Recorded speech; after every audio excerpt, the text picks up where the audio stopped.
जय हिंद साथियों। तो आज हमारी BHDS 184 की पहली क्लास है जिसमें हम लोग रेडियो लेखन के कुछ महत्वपूर्ण प्रश्नों को देखेंगे जो आपकी जून 2025 परीक्षा के लिए महत्वपूर्ण हैं। तो आप लोग इन सभी प्रश्नों को एक बार जो है अपनी परीक्षा से पहले आपको जरूर देख के जाना है।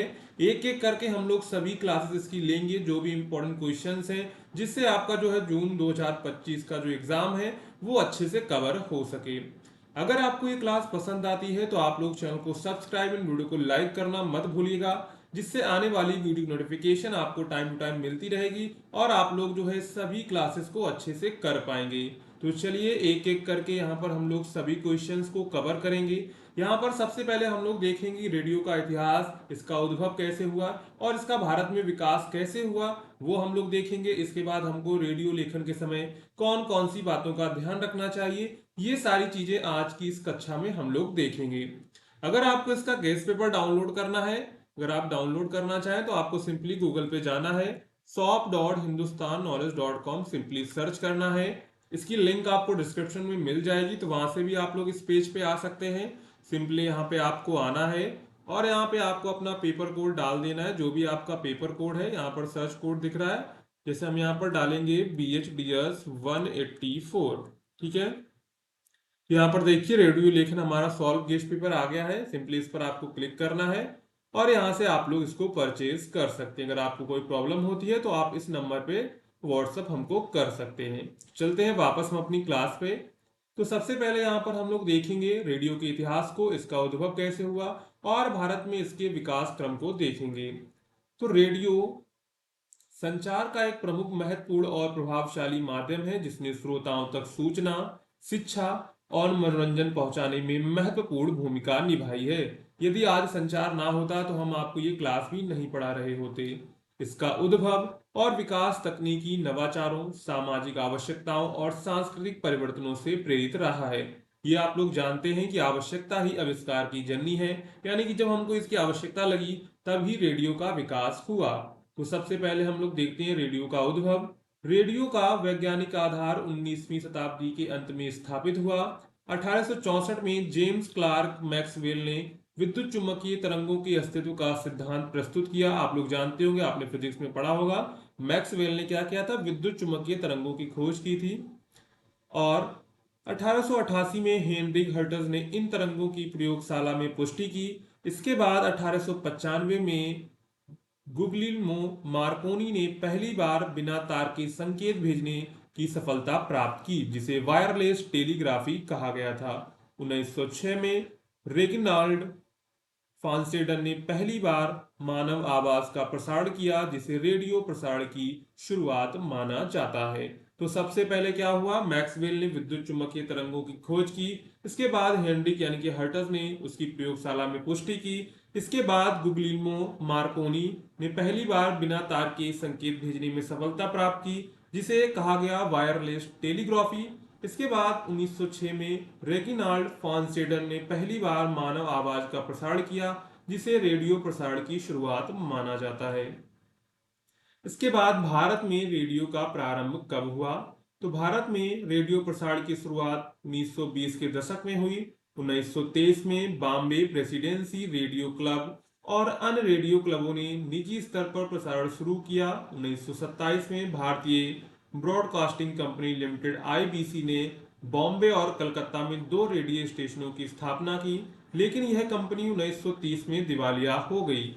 इसके बाद 1930 में भारतीय राज्य प्रसारण प्रसारण सेवा यानी कि ISBS की स्थापना की गई, जो 1936 में आकाशवाणी के नाम से जानी जाने लगी। यानी कि इसका बाद में नाम क्या हो गया, आकाशवाणी के नाम से ये जो है आपकी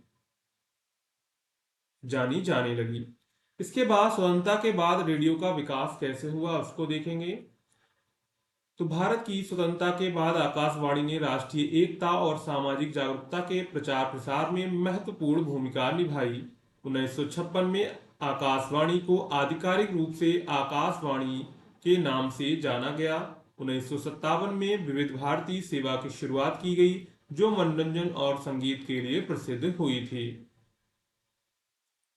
इसके बाद 1970 में मद्रास यानी कि चेन्नई जो अब वर्तमान में है, एफएम प्रसारण की शुरुआत हुई, जिससे उच्च गुणवत्ता वाली ध्वनि प्रसारण संभव हो सका। यानी कि सबसे पहले तो रेडियो आया, इसके बाद आकाशवाणी आई, आकाशवाणी के बाद एफएम आया। तो इसके इस एफएम से क्या हुआ, एफएम से जो है उच्च गुणवत्ता वाली ध्वनि का प्रसारण हो सका था।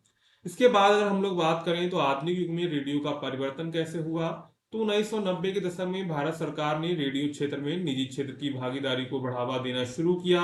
201 में एफएम चरण फर्स्ट के तहत 108 रेडियो लाइसेंस जारी किए गए, जिनमें से 22 ने प्रसारण शुरू किया। 2005 में एफएम द्वितीय के तहत 338 रेडियो स्लॉट्स की नीलामी की गई, जिससे निजी एफएम चैनलों की संख्या में वृद्धि हुई। और 2019 में सूचना और प्रसारण मंत्रालय ने 283 शहरों में निजी एफएम रेडियो के विस्तार के लिए नीलामी की योजना बनाई। समुदाय रेडियो का उदय, तो यहाँ पर 2002 में भारत सरकार ने समुदाय रेडियो स्टेशनों की स्थापना के लिए नीति बनाई, जिससे शैक्षिक संस्थानों और गैर सरकारी संगठनों को रेडियो लाइसेंस प्राप्त करने का अवसर मिला था। यानी कि रेडियो समुदाय का उदय क्या हुआ, 2002 में क्या कि भारत सरकार ने जो है समुदाय रेडियो स्टेशनों की स्थापना के लिए नीति बनाई, जिससे क्या हो सके, जिससे शैक्षिक संस्थानों और गैर सरकारी संगठनों को रेडियो लाइसेंस प्राप्त करने का अवसर मिला। 2004 में अन्ना एफएम की शुरुआत की गई, जो भारत का पहला कैंपस रेडियो स्टेशन था। इसके बाद 2008 में संगम रेडियो की शुरुआत हुई, जो एक गैर सरकारी संगठन द्वारा संचालित पहला समुदाय रेडियो था।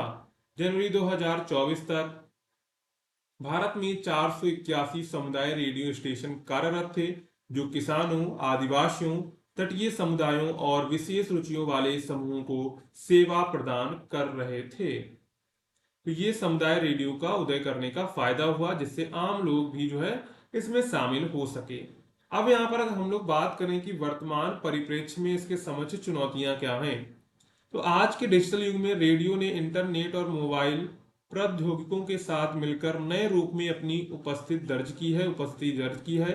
हालांकि रेडियो की पहुंच और प्रभाव में वृद्धि हुई है, लेकिन समाचार प्रसारण पर सरकारी नियंत्रण और निजी रेडियो स्टेशनों के लिए समाचार प्रसारण की सीमाएं एक महत्वपूर्ण चुनौती बनी हुई है। इसके बावजूद रेडियो आज भी भारत में एक प्रभावशाली और विश्वसनीय संचार माध्यम के रूप में अपनी पहचान बनाए हुए है। इसके बाद इसमें आपको निष्कर्ष लिखना होगा। तो निष्कर्ष में हम लोग लिख सकते हैं, रेडियो का इतिहास तकनीकी नवाचारों, सामाजिक परिवर्तनों और सांस्कृतिक आवश्यकताओं का परिणाम है। भारत में इसकी यात्रा प्रारंभिक प्रयोगों से लेकर एक व्यापक और विविध नेटवर्क तक फैली हुई है। आज रेडियो ने केवल सूचना और मनोरंजन का स्रोत नहीं है, बल्कि यह सामाजिक जागरूकता, शिक्षा और राष्ट्रीय एकता के प्रचार प्रसार में भी महत्वपूर्ण भूमिका निभा रहा है। भविष्य में डिजिटल माध्यमों के साथ रेडियो का समन्वय इसे और भी प्रभावशाली और प्रासंगिक बनाएगा। अगर इस तरह का प्रश्न आता है तो आपको ऐसे ही अपने प्रश्नों को लिखना है, हेडिंग वाइज लिखना है और लास्ट में आपको निष्कर्ष लिखना होगा। इसके बाद आता है रेडियो की भाषा की विशेषताओं एवं समाचार लेखनों की आवश्यकताओं को स्पष्ट कीजिए। तो यहां पर देखिए, रेडियो एक श्रव्य माध्यम है जो श्रोताओं तक सूचना, शिक्षा और मनोरंजन पहुंचाने में महत्वपूर्ण भूमिका निभाता है। रेडियो की भाषा और समाचार लेखन की शैली में विशेषताएं होती हैं जो इसे अन्य माध्यमों से अलग बनाती है। देखिए रेडियो क्या है, रेडियो एक श्रव्य माध्यम है, यानी कि जो सूचना होती है ये लोगों को किसके द्वारा पहुंचाता है, यानी कि इसको जो है श्रोताओं तक सूचना कैसे पहुंचाता है, ये जो है श्रव्य माध्यम मतलब कि सुन के, यानी कि लोगों के पास जो है सूचनाएं ध्वनि के माध्यम से पहुंचाता है। यानी कि अगर लोगों को सूचनाएं सुननी है तो वो कैसे सुनेंगे, कान से सुनेंगे, ठीक है। तो उनके लिए उसका जो है कान ठीक होना जरूरी है। यानी कि रेडियो जो है सिर्फ एक श्रव्य माध्यम है, यानी कि अगर कोई मान लीजिए कोई अंधा व्यक्ति भी है तब भी सूचनाओं को वो पढ़ सकता है। अगर मान लीजिए कोई न्यूज़पेपर है तो उसे अंधा व्यक्ति नहीं पढ़ सकता है, लेकिन रेडियो को क्या है, रेडियो कोई अंधा व्यक्ति है, कोई कैसा भी है, बस उसके जो है कान ठीक होंगे तो उसकी सूचनाएं जो है उस तक पहुंचती रहेंगी। रेडियो की भाषा की विशेषताएं सबसे पहले देख लेते हैं। रेडियो की भाषा को प्रभावी और आकर्षक बनाने की निम्नलिखित विशेषताओं का ध्यान रखना आवश्यक है। स्पष्टता और संक्षिप्तता, रेडियो की भाषा में शब्दों की स्पष्टता और संक्षिप्तता महत्वपूर्ण होती है, क्योंकि श्रोता केवल सुनकर जानकारी प्राप्त करते हैं, इसलिए भाषा सरल और सीधी होनी चाहिए। जटिल शब्दों और लंबी वाक्य संरचनाओं से बचना चाहिए। जैसे आजकल हम लोग न्यूज़पेपर देखते हैं, तो एक छोटी सी खबर को अगर वो लोग क्या करेंगे, पूरा पेज उस खबर में भर देंगे। लेकिन अगर रेडियो की बात करें तो रेडियो में क्या होना चाहिए, शब्दों की स्पष्टता होनी चाहिए और संक्षिप्तता, यानी कि कम से कम शब्दों में समझाया जा सके। क्योंकि श्रोता यहाँ पर क्या होता है, केवल सुनकर ही जानकारी प्राप्त करते हैं। अगर आप उनको लंबा चौड़ा बताएंगे तो वो उसमें से आधा भूल जाएंगे। अगर आप उनको सटीक जानकारी देंगे तो वो उनको याद भी रहेगा। इसके बाद है स्वर और लहजे का महत्व। रेडियो में स्वर और लहजे का महत्वपूर्ण स्थान होता है। उत्साही, गर्मजोशी भरा और सजीव स्वर श्रोताओं के साथ बेहतर कनेक्टिविटी स्थापित करता है। बोलने की गति और लय का ध्यान में रखते हुए रेडियो प्रसारण को सुनने में आकर्षक और समझने में आसान बनाया जाता है। यानी कि कोई भी जो सूचना रेडियो पर दे रहा है, वो एकदम उत्साह होकर सूचना को दो और धीमी धीमी दे। ये नहीं कि बहुत तेजी से बोल रहा है जिससे लोग उसकी बातों को समझ नहीं पा रहे हैं। तो उसमें क्या करना है, स्वर को जो है लय के साथ बना के चलना है। यानी कि स्पीड जो है, वो गति जो है, दोनों का सामंजस्य होना चाहिए। इसके बाद है संवादात्मक शैली। रेडियो की भाषा में संवादात्मक शैली का उपयोग किया जाता है। सवाल जवाब की शैली श्रोताओं को सक्रिय रूप से शामिल करती है। प्रसारक अक्सर श्रोताओं को विशेष कार्यक्रमों, प्रतियोगिताओं और इवेंट्स में भाग लेने के लिए प्रेरित करते हैं। कहानी सुनने की शैली। रेडियो कार्यक्रमों में कहानियां, घटनाओं का वर्णन और वृत्तांत प्रस्तुत करने का विशेष ध्यान दिया जाता है। यह श्रोताओं को सुनने में आकर्षित करता है और उनकी कल्पना को उत्तेजित करता है। इसके बाद है सांस्कृतिक और सामाजिक संदर्भ। रेडियो की भाषा आमतौर पर उस क्षेत्र या देश की सांस्कृतिक और सामाजिक संवेदनाओं को दर्शाती है। स्थानीय बोली, मुहावरे और रिवाजों का उपयोग आम है, जो श्रोताओं से जुड़ाव बढ़ाता है। इसके बाद जो है समाचार लेखन की आवश्यकताएं क्यों पड़ी। तो रेडियो समाचार लेखन की कुछ विशेषताएं और जो आवश्यकताएं हैं वो इस प्रकार हैं। नवीनता और ताजगी। समाचार लेखन में नवीनता और ताजगी का होना आवश्यक है। ताजा घटनाएं और सूचनाएं श्रोताओं को आकर्षित करती हैं। बासी या पुरानी जानकारी से श्रोताओं की रुचि कम हो सकती है। इसके बाद है सत्यता और विश्वसनीयता।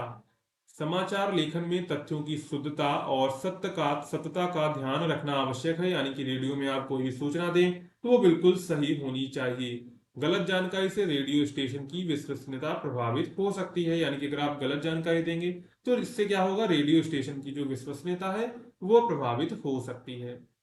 इसके बाद है स्पष्टता और संक्षिप्तता। रेडियो समाचार लेखन में भाषा को स्पष्ट और संक्षिप्त रखना चाहिए। जटिल शब्दों और लंबी वाक्य संरचनाओं से बचना चाहिए ताकि श्रोता आसानी से जानकारी प्राप्त कर सके। इसके बाद है उल्टा पिरामिड शैली। रेडियो समाचार लेखन में उल्टा पिरामिड शैली का उपयोग किया जाता है। इसमें सबसे पहले महत्वपूर्ण जानकारी पहले दी जाती है और उसके बाद अन्य विवरण दिए जाते हैं। इससे श्रोताओं को मुख्य जानकारी तुरंत मिल जाती है। उल्टा पिरामिड शैली का मतलब है कि सबसे पहले आपको महत्वपूर्ण जानकारी देने हैं, उसके बाद उससे कम महत्वपूर्ण, इसके बाद उससे कम महत्वपूर्ण। इसके बाद है संक्षिप्तता और प्रभावी शीर्षक। समाचार के शीर्षक को संक्षिप्त और प्रभावी बनाना चाहिए ताकि वह श्रोताओं का ध्यान आकर्षित कर सके। शीर्षकों में समाचार का सारांश होना चाहिए। यानी कि अगर कोई शीर्षक आप बोल रहे हैं, जैसे न्यूज़पेपर में अगर कोई शीर्षक लिखा हुआ है, कोई हेडिंग लिखी हुई है, तो हेडिंग से इनको पता चल जाना चाहिए कि इसमें अंदर क्या देखने को मिलेगा। यानी कि पूरे जो समाचार का उसमें सारांश होना चाहिए। इसके बाद है स्रोत का उल्लेख। समाचार लेखन में जानकारी के स्रोत का उल्लेख करना आवश्यक है। यह श्रोताओं को जानकारी की विश्वसनीयता का संकेत देता है। यानी कि जब रेडियो में कोई भी जानकारी आप दें तो उसका स्रोत आप जरूर बताएं कि आपको ये जानकारी कहाँ से मिली। इससे उनको, जो श्रोताओं को जानकारी की विश्वसनीयता होती है। इसके बाद है समय का उल्लेख। रेडियो समाचार लेखन में समय का उल्लेख करना आवश्यक है ताकि श्रोताओं को घटना की ताजगी का पता चल सके। जैसे आज सुबह, पिछले सप्ताह, तो ये सब यूज करना चाहिए। यानी कि आपको बताना चाहिए कि आज सुबह की घटना है या फिर पिछले सप्ताह की है। इसके बाद है साक्षात्कार और उद्धरण। समाचार लेखन में साक्षात्कार और उद्धरण का उपयोग किया जाता है ताकि समाचार में विविधता और विश्वसनीयता हो, यानी कि विश्वसनीयता हो, यानी कि उसमें जो है ऑथेंटिसिटी बनी रहे। इसके बाद है निष्कर्ष। तो रेडियो की भाषा और समाचार लेखन की शैली में विशेषताएं होती हैं जो इसे अन्य माध्यमों से अलग बनाती हैं। रेडियो की भाषा को सरल, स्पष्ट और संवादात्मक बनाना चाहिए ताकि श्रोता आसानी से जानकारी प्राप्त कर सके। समाचार लेखन में नवीनता, सत्यता और संक्षिप्तता का ध्यान रखना आवश्यक है ताकि श्रोताओं को ताजा और विश्वसनीय जानकारी मिल सके। इन विशेषताओं का पालन करके रेडियो प्रसारण को प्रभावी और आकर्षक बनाया जा सकता है। इसके बाद चलते हैं नेक्स्ट क्वेश्चन की ओर। तो रेडियो से प्रसारित समाचार लेखन में किन किन बातों का ध्यान रखना पड़ता है, उदाहरण के साथ आपको स्पष्ट करना है। अभी हमने जैसे ऊपर पढ़ा वैसे यहाँ पर देखेंगे, वही है प्रश्न।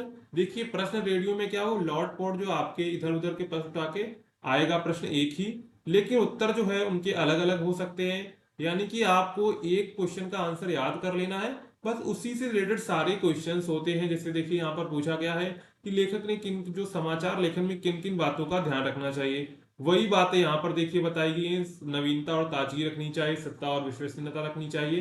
तो ये सारी चीजें उसमें भी आप लोग लिख सकते हैं। अभी देखिए इसका आंसर देखेंगे तो आपको समझ में आ जाएगा। तो रेडियो एक श्रव्य माध्यम है जो समाचारों के त्वरित, प्रभावशाली और जनसामान्य तक पहुंचने के लिए अत्यंत महत्वपूर्ण भूमिका निभाता है। इसके माध्यम से ग्रामीण, शहरी, शिक्षित एवं अल्प शिक्षित सभी वर्गों तक सूचनाएं पहुंचती हैं। चूंकि रेडियो पर दृश्य माध्यम अनुपस्थित होता है, इसके लिए समाचार लेखन की शैली, भाषा, प्रस्तुति और संरचना में विशेष सावधानी बरतनी पड़ती है। सबसे पहले है देखिए सरल और सहज भाषा का स्पष्ट प्रयोग, वही आपको करना है। यानी कि संक्षिप्त भाषा और सरल भाषा का यूज करना है जिससे सुनने वाले को अच्छे से समझ में आ जाए। इसके बाद दूसरी हेडिंग देखेंगे, देखो संक्षिप्तता, वही देखिए संक्षिप्तता आ गया जो अभी ऊपर आपको बताया था। इसके बाद है उच्चारण की सुगमता, यानी कि जो है हमको जो सूचना देनी है वो बिल्कुल संक्षिप्त में देनी है। देखिए रेडियो में सुनने वाला व्यक्ति के पास इतना टाइम नहीं है कि वो आपको पूरी जो है पूरा जो आप बोलेंगे वो पूरा पढ़ेगा। उसको सिर्फ जो है जानकारी, जो इंपॉर्टेंट जानकारी है वो आप उसको दे दीजिए बस। तो सबसे पहले रेडियो लेखन में आपको ध्यान रखना है कि आपको जो जानकारी है बिल्कुल एक्यूरेट जानकारी आपको देनी है, और जो है उसको क्या करना है, ज्यादा डिस्क्राइब नहीं करना है, ब्रीफ में ही आपको बता देना है। इसके बाद है ध्वन्यात्मकता और उच्चारण की सुगमता, यानी कि रेडियो पर समाचार सुनाया जाता है या पढ़ा नहीं जाता है, इसलिए जो शब्द लिखे जा रहे हैं वे सुनने में स्पष्ट होने चाहिए। कठिन विदेशी या टेढ़े शब्दों से बचना चाहिए या फिर उनका सही उच्चारण देवनागरी लिपि में लिखना चाहिए। देखिए ऐसा होता है कि आप लोग जो भी यानी कि जो भी सूचना देते हैं वो उन्हें क्या करना चाहिए, उन्हें जो है ऐसे शब्दों का यूज करना चाहिए जो शब्द जो है सुनने में जो है अच्छे लगे, और क्या होना चाहिए जिससे जो श्रोता है उसको समझ में आ जाए कि आप क्या कहना चाह रहे हैं। ठीक है। इसके बाद है तथ्य परकता और निष्पक्षता, यानी कि तथ्य परकता का मतलब है ऑथेंटिसिटी, यानी कि जानकारी है वो बिल्कुल सही होनी चाहिए। जैसे रेडियो समाचारों में भावनात्मकता, पक्षपात या व्यक्तिगत मत की कोई जगह नहीं होती है। प्रत्येक समाचार तथ्य पर आधारित होना चाहिए। अनुमान, अफवाह आप उस सूचनाएं नहीं दी जानी चाहिए। यानी कि आप सूचनाओं में ऐसा नहीं कर सकते हैं कि आप कह रहे हैं मेरा ऐसा अनुमान है या फिर कोई अफवाह आप वहां पर दे रहे हैं। इससे क्या होता है, इससे रेडियो स्टेशन की जो है ऑथेंटिसिटी जो है वो प्रभावित होती है। ठीक है, उदाहरण में आप लोग ये दे सकते हैं। इसके बाद सही क्रम में सूचना देना, वही जो है उल्टा पिरामिड, वही है रेडियो समाचार लेखन में सबसे पहले महत्वपूर्ण जानकारी दी जाती है, फिर धीरे धीरे अन्य विवरण प्रस्तुत किए जाते हैं। यह शैली श्रोता को आरंभ में ही मुख्य बातें समझने में मदद करती है। वही उल्टा पिरामिड का मतलब क्या है, सबसे पहले आप जो है बढ़िया जानकारी देंगे, इसके बाद उससे बढ़िया है, इसके बाद जो खराब जानकारी है वो सबसे लास्ट में देंगे। उल्टा पिरामिड का मतलब बस ये है। इसके बाद संवेदनशीलता का ध्यान रखना, रेडियो समाचार का प्रभाव व्यापक होता है, इसलिए किसी भी प्रकार की जाति, धर्म, क्षेत्र, लिंग या समुदाय विशेष के विरुद्ध अपमानजनक भाषा का प्रयोग नहीं होना चाहिए। आपदा, दुर्घटना या मृत्यु की खबरों को संवेदनशीलता से प्रस्तुत किया जाना चाहिए। ठीक है, यानी कि आप जो है रेडियो क्या होता है, रेडियो का समाचार का जो प्रभाव है पूरे ऑल इंडिया में होता है। तो रेडियो में आपको कोई ऐसी जाति, धर्म या क्षेत्र, लिंग, समुदाय के विरुद्ध कोई भी अपमानजनक भाषा का प्रयोग नहीं करना है। इसके बाद है समय और स्थान का स्पष्ट उल्लेख, वही बात है कि समय आपको बताना चाहिए खबर किस दिन की है। इसके बाद है संवादात्मकता और रोचकता बनाए रखना, यानी कि यद्यपि समाचार लेखन औपचारिक होता है फिर भी रेडियो में आवाज और शैली के जरिए संवादात्मकता लाई जाती है। इससे श्रोता समाचार से जुड़ा हुआ महसूस करता है। इसके बाद जांच परख और संपादन, यानी कि जानकारी को आपको बिल्कुल जांच परख कर लेनी है कि ये जानकारी सही है या नहीं है, और जो भाषा है उसमें कोई त्रुटि तो नहीं है, वो भी आपको ध्यान रखना है। इसके बाद है समाचारों की विविधता बनाए रखना। रेडियो समाचार में बुलेटिन, राजनीतिक, सामाजिक और आर्थिक, खेल, मौसम, अंतर्राष्ट्रीय और स्थानीय खबरों का संतुलन होना चाहिए ताकि सभी वर्गों के श्रोता की रुचि बनी रहे। इसके बाद जो है यानी कि आपको रेडियो में समाचार यानी कि आप ये ऐसा नहीं कर सकते कि रोज वही जानकारी दे रहे हैं, एक ही चैनल चला रहे हैं, एक ही जानकारी दे, तो आपको क्या करना है, जानकारी जो है अलग अलग, कभी सामाजिक जानकारी, कभी आर्थिक, कभी खेल से संबंधित जानकारी दे देनी है, कभी मौसम से संबंधित जानकारी दे देनी है। ये सारी जो जानकारियां हैं उसमें समाचारों में आपको विविधता बनाए रखनी है। अगर निष्कर्ष की बात करें तो यहाँ पर रेडियो समाचार लेखन न केवल एक कला है बल्कि एक उत्तरदायित्व भी है। इसकी शैली मौलिक रूप से श्रव्य माध्यम के अनुकूल होनी चाहिए, अर्थात स्पष्ट, संक्षिप्त और तथ्यात्मक और प्रभावी।